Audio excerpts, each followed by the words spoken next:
our final workshop participant, Pam Scobie.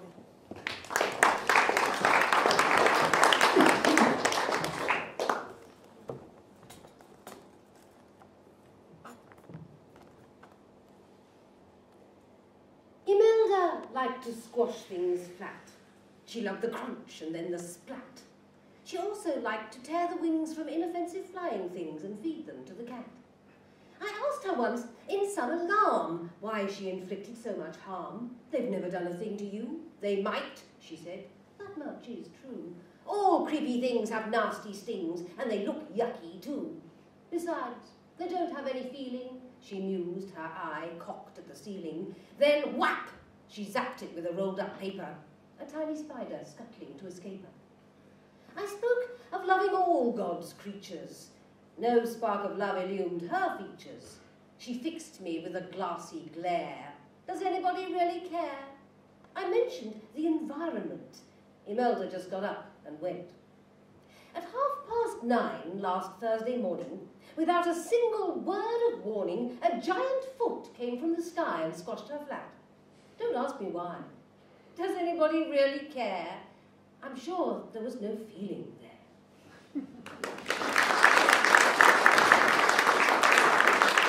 I do like a happy ending. Unfortunately, not everybody gets them. The Pyjama Man. The Pyjama Man lives at the bottom of my bed, and he thinks he's alive, but I know he's dead. I can tell by his smell, by the death on his breath. I can tell by his shuffling tread. The Pyjama Man lives in a hole in my mind, and he creeps in and out and leaves slime behind. And I don't know how to stop him, and I don't know where to hide, as he creeps in and out and leaves death inside. The Pyjama Man lives in a hole in my head, and he sucks out my dreams and leaves horror instead. And I don't know who to run to, and I don't know who to be, but I know I'll wake up one day and discover he is me. The Pyjama Man lives at the bottom of my bed, and he gets in my pyjamas, and he gets inside my head, and he looks like Daddy, and I wish he was dead. And he looks like Daddy, and I wish he was dead. Oh, don't get me giggling. Oh, don't make me start. Oh, you'll have me piddling. I'm such a dizzy tart. Oh, you are a kidder. Oh, you're such a one. Mine's a gin and titters. Oh, now look what you've done. That was called Helpless of Gigglesworth. While we're on the subject of happy endings, I've just sold my house, a fact which has already broken my heart in several places, so I wrote it a poem. My house in Brid. I'm number 47, the corner bungalow, with woods above me waving, sea and town below. It's 3:45 in the evening, and quite cold enough for snow, but a finer sunset was never seen. Salt has set the sky aglow.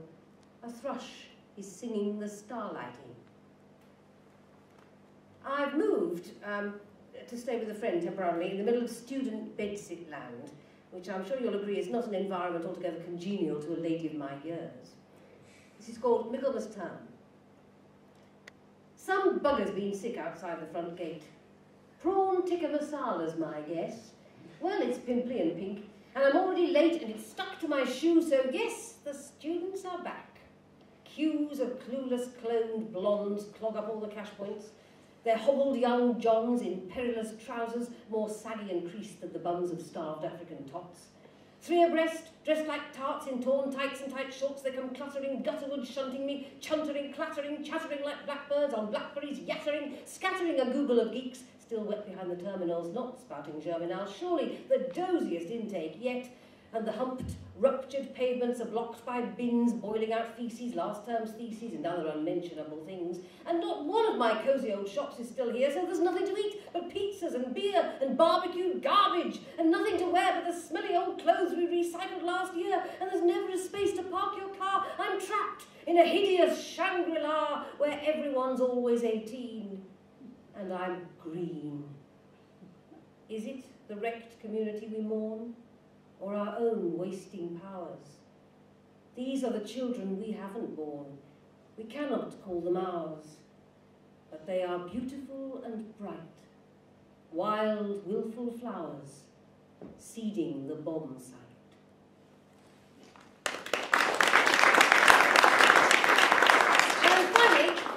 subject of my misspent youth, middle and dotage, here are 3 love poems.